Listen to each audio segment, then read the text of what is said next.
नमस्कार। आज हम बात करने वाले हैं वाटर यूज़ एफिशिएंसी को लेकर, जो कि आपका बहुत ही इम्पॉर्टेंट टॉपिक है, आपका एग्रीकल्चर का या आपका एग्रोनॉमी का। तो सबसे पहले हम बात करेंगे इसकी डेफिनेशन की, इसकी परिभाषा की। In agriculture, water use efficiency is the amount of crop yield obtained पर यूनिट ऑफ वाटर यूज्ड। इसका मतलब है कि प्रति इकाई प्रयुक्त जल से जो फसल की आपकी उपज होती है, उसी को हम लोग क्या बोलते हैं, वाटर यूज़ एफिशिएंसी। उपज का मतलब केजी ऑफ ग्रेन्स या आपका बायोमास प्रोडक्शन या कोई भी आपका जो प्रोड्यूस होता है, उसको आपने कितना जल दे के प्राप्त किया, इसी को हम लोग क्या बोलते हैं, वाटर यूज़ एफिशिएंसी। इसका जो फॉर्मूला है, water use efficiency is equal to crop yield kg per hectare divided by water used mm और क्यूबिक मीटर। तो ये आपका वाटर यूज़ एफिशिएंसी का फॉर्मूला है। Sometimes it is expressed as kg of yield per hectare mm of water use. तो water use efficiency crop yield divided by water used. Next आपका है types of water use efficiency in crops, मतलब जल उपयोग दक्षता के आपके कितने प्रकार होते हैं। तो इसमें जो सबसे पहला आपका प्रकार है फील्ड वाटर यूज़ एफिशिएंसी, मतलब क्षेत्रीय जल उपयोग दक्षता आपका क्या होता है, yield per unit of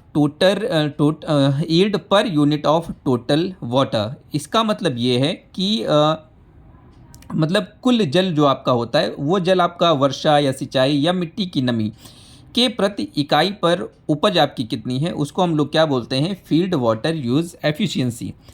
next आपका जो पॉइंट आपका दिया है, focuses on how much grain per biomass is produced using the available water, मतलब आपका उपलब्ध जल का उपयोग करके कितना अनाज या बायोमास उत्पादित किया जाता है, इस पर ध्यान केंद्रित किया जाता है आपका फील्ड वाटर यूज़ एफिशिएंसी में। इसके बाद आपका इसमें आपका सेकेंड नंबर जो आता है, इरिगेशन वाटर यूज़ एफिशिएंसी। तो आपका इरिगेशन वाटर यूज़ एफिशिएंसी क्या होता है, मतलब सिंचाई जल उपयोग दक्षता आपका क्या होता है।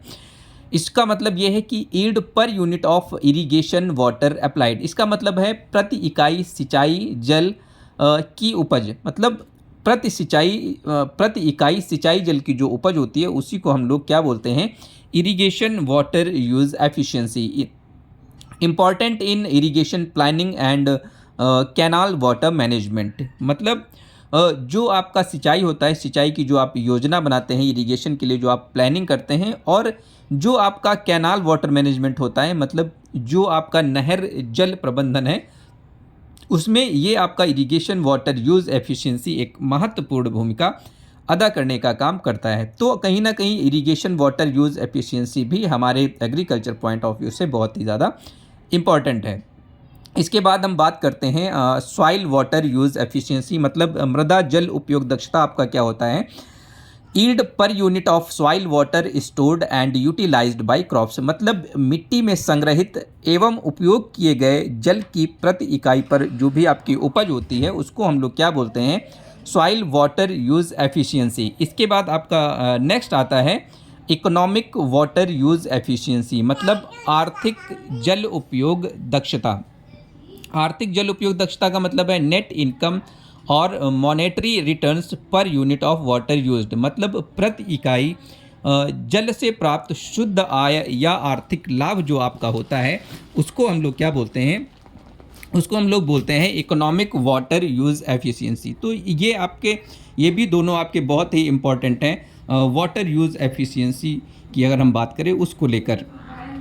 इसके बाद आपका जो नेक्स्ट आता है factors affecting water use efficiency. तो कुछ फैक्टर्स हैं जो आपके वाटर यूज़ एफिशिएंसी को प्रभावित करते हैं। तो इसमें आपके क्या क्या है, सबसे पहला है आपका क्रॉप टाइप एंड वैरायटी।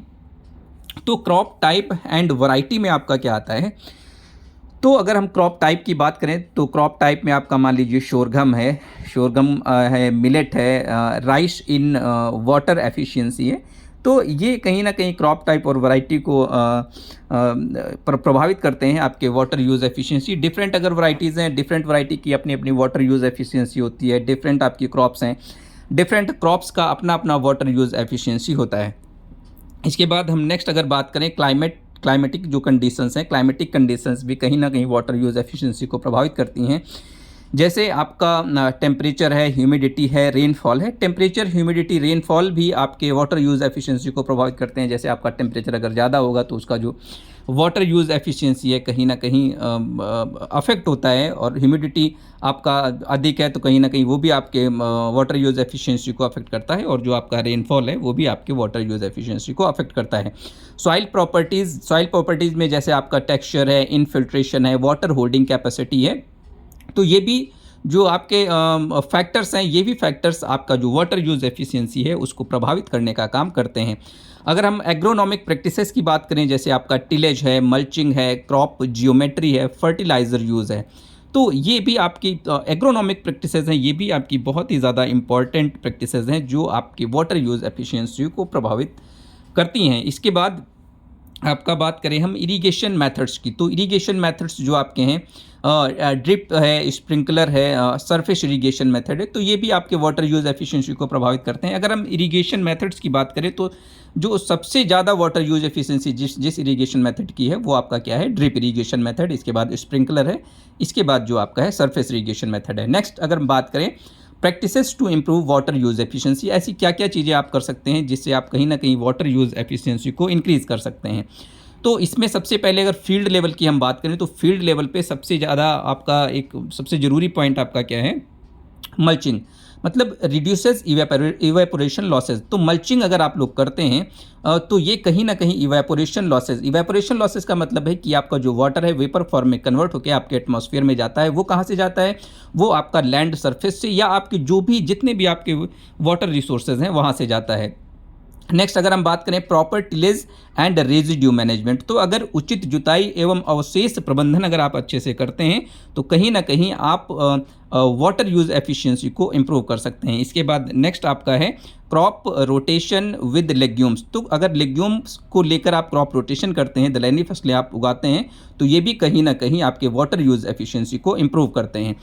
इसके बाद आपका नेक्स्ट जो आता है इरिगेशन मैनेजमेंट, सिंचाई प्रबंधन, तो सिंचाई प्रबंधन करके भी आप वाटर यूज़ एफिशिएंसी को इंक्रीज़ कर सकते हैं। जैसे जो सबसे इम्पॉर्टेंट आपका इरिगेशन मेथड है drip irrigation method, water delivered directly to the root zone. आप इस मेथड के थ्रू क्या करते हैं, डायरेक्टली वाटर आप रूट जोन पे देते हैं, तो कहीं ना कहीं आप इस जो वाटर यूज एफिशिएंसी है उसको बहुत ही अच्छी तरीके से इम्प्रूव करने का काम करते हैं। तो ये सब most efficient method for irrigation drip irrigation. इसके बाद स्प्रिंकलर इरिगेशन का अगर हम बात करें, यूनिफॉर्म वाटर एप्लीकेशन, इसमें हम uniformly foliar spray of water करते हैं अपनी फसल पे, अपनी क्रॉप पे। इसके बाद scheduling irrigation based on soil moisture sensors और क्रॉप ग्रोथ स्टेजेस, मतलब मृदा नमी के आधार पर ज़रूरत के अनुसार जब हम सिंचाई देने का काम करते हैं अपनी फसल में, उसको हम लोग क्या बोलते हैं, शेड्यूलिंग इरिगेशन भी बोलते हैं। तो ये भी आपका एक बहुत ही अच्छा पॉइंट है आपका वाटर यूज एफिशिएंसी इंक्रीज़ करने के लिए। नेक्स्ट आपका पॉइंट आता है क्रॉप मैनेजमेंट। तो क्रॉप मैनेजमेंट में आपका क्या है, use of drought resistant and early maturing variety. कहीं ना कहीं जो सूखा सहन करने वाली जो आपकी वैरायटी हैं, जो सूखा सह सकती हैं, ऐसी वैरायटीज़ को हमको इस्तेमाल करना चाहिए। और जो वैरायटी हमारी जल्दी से जल्दी मैच्योर हो जाए, जल्दी से जल्दी हार्वेस्ट हो जाए, ऐसी फसलों का हमको प्रयोग करना चाहिए। इससे हम वाटर यूज़ एफिशिएंसी को इंक्रीज़ करने का काम कर सकते हैं। Optimum plant population and spacing, कहीं ना कहीं उचित पौधों की संख्या व दूरी भी बहुत ही ज़रूरी है आपका वाटर यूज़ एफिशिएंसी को इंक्रीज़ करने के लिए। इसके बाद बैलेंस्ड फर्टिलाइज़र यूज़, तो कहीं ना कहीं संतुलित उर्वरक देकर भी हम वाटर यूज़ एफिशिएंसी को इंक्रीज़ कर सकते हैं, specially nitrogen which increase root growth and water uptake. तो अगर नाइट्रोजन को हम सही मात्रा में और सही जगह पे देंगे तो ये रूट ग्रोथ और वाटर अपटेक को भी कहीं ना कहीं इंक्रीज़ करने का काम और अच्छा करने का काम करती है। इसके बाद अगर हम एग्जाम्पल की बात करें, एक आपका एग्जाम्पल है, आपका न्यूमेरिकल टाइप है, suppose wheat yield is equal to 5000 kg per hectare and total water used, मतलब टोटल वाटर जो आपका यूज़ हुआ 5000 क्यूबिक मीटर या 500 mm। देन आपका जो फार्मूला है water use efficiency is equal to, जो आपका उपज है, टोटल उपज आपकी कितनी है, 5000 kg पर हेक्टेयर है, divided by total water use is equal to आपका कितना है, 500 mm। तो आपका जो उपज है, उपज आपका कितनी आई, 10 kg per hectare mm of water. It mean 10 kg of wheat is produced per hectare mm of water utilised. मतलब अगर हम बात करें वाटर यूज़ एफिशिएंसी, तो वाटर यूज़ एफिशिएंसी आपकी कितनी आई, 10 kg per hectare mm of water used for production of 10 kg of seed. Thank you so much. Keep watching and subscribe to my YouTube channel. Thank you.